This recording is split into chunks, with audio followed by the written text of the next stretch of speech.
I'm Larry Seaman, and we're in Portsmouth, New Hampshire right now at the community campus is what they call it. This is the Kingston Trio, and perhaps you could introduce yourselves a little bit. I'm George Grove. Hi, Larry. I'm Bill Zorn. I'm Rick Dougherty. And what are you folks doing here today?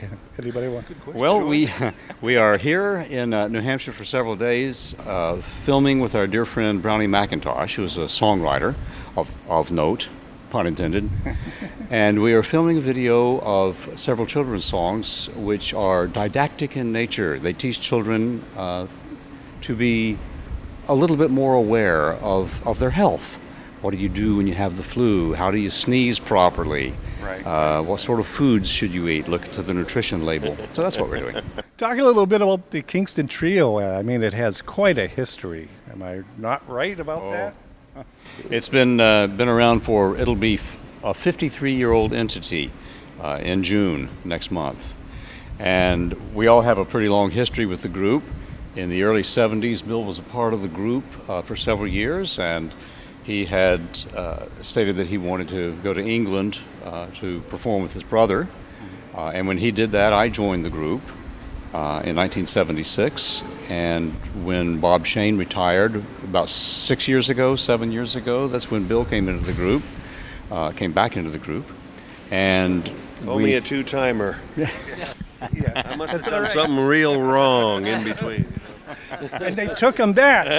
And to match up with Bill's and my voices, we needed the best tenor in the business, and that's who we got with Rick Dougherty. Great. And you're fairly new.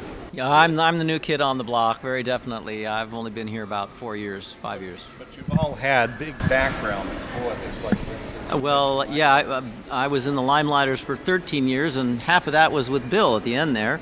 And then we both left the Limelighters, and at that point, Bill joined the Kingston Trio, and I went on to sing for another 2 years with Glenn Yarborough. What are your thoughts with the music today compared to the music that you folks are doing today? We were comparing rap with talking blues, in fact, in the 60s, when Dylan and others were just saying what was on their mind to a guitar and a harmonica track. And other than the fact that the music had a little more structure then, you know, it's not too much different from what they're doing now. Except the language was a little better then, too. Now, again, throughout the history, you folks have made a lot of big hits, and perhaps you could talk about some of them.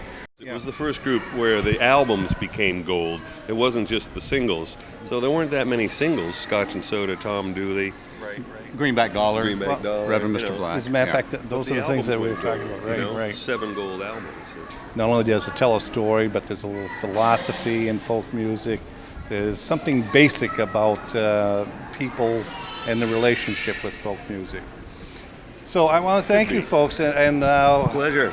You're going to be doing any performances here for us I today? think we may. Yeah. You never know. Well, Okay, guitars excellent. around. Mm. They're just